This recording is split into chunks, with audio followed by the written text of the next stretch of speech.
രാവിലെ നമുക്ക് ബ്രേക്ക്ഫാസ്റ്റിന് എളുപ്പത്തിലൊരു കറി ഉണ്ടാക്കാം. അതിന് വേണ്ടിയിട്ട് 100 ഗ്രാം വെള്ളക്കടല വെള്ളത്തിൽ കുതിർത്ത് വെച്ചത് ഒരു കുക്കറിലേക്ക് ഇടാം.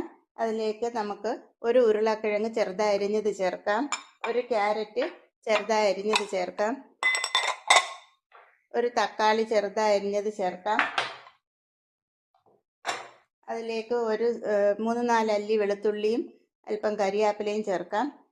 ഇനി ഒരു സവാളയുടെ പകുതി അരിഞ്ഞത് ചേർക്കാം. ഇനി ഇതിനാവശ്യമായ ഉപ്പും ചേർത്ത് ഇത് വേവുന്നതിനാവശ്യമായ വെള്ളവും ചേർത്ത് നമുക്ക് കുക്കറിൽ 3-4 വിസിൽ കേൾക്കുന്നവരെ വേവിക്കാം. ഇനി ഇതിലേക്ക് ഒരു അരപ്പ് തയ്യാറാക്കുന്നതിന് വേണ്ടിയിട്ട് 1 കപ്പ് തേങ്ങ തിരികിയതും 1/4 സ്പൂൺ മഞ്ഞൾപ്പൊടിയും 1/2 സ്പൂൺ പെരിഞ്ജീരകവും 1/2 സ്പൂൺ മുളക് പൊടിയും ഒരു 4-5 ചെറിയ ഉള്ളിയും ചേർത്ത് നമുക്കിതൊരു മിക്സിയുടെ ജാറിലേക്ക് ഇട്ട് അരച്ചെടുക്കാം. ഇതിലേക്ക് അരപ്പ് ചേർക്കാം. ഈ അരപ്പും ചേർത്ത് ഇത് തിളപ്പിക്കാം. ചെറുതായിട്ടൊന്ന് ചൂടാക്കാം. തിളക്കിയൊന്നും വേണ്ട, ചെറുതായിട്ടൊന്ന് ചൂടാക്കാം.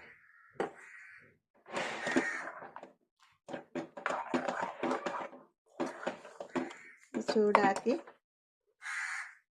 ഇത് ചൂടാകുമ്പം ഇതിലേക്ക് ഒരല്പം മല്ലിയില കൂടി ചേർക്കാം. ശേഷം ഇതിലേക്ക് അല്പം കടുക് താളിച്ചൊഴിക്കാം. അതിന് വേണ്ടിയിട്ടൊരു പാത്രം വെച്ച് എണ്ണ ഒഴിച്ച് കടുകിട്ട് പൊട്ടിക്കാം.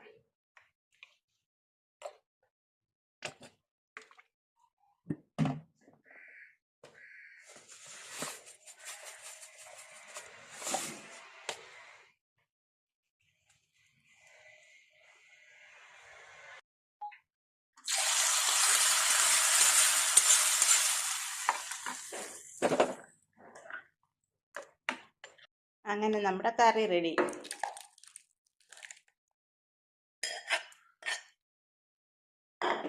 നല്ല അടിപൊളി കറിയാണ് ഇത്. നമുക്ക് അപ്പം, ദോശ, ഇടിയപ്പം ഇതിൻ്റെ എല്ലാം കൂടെ കഴിക്കാൻ അടിപൊളി ഒരു കറിയാണ്. എല്ലാവരും ട്രൈ ചെയ്ത് നോക്കണം.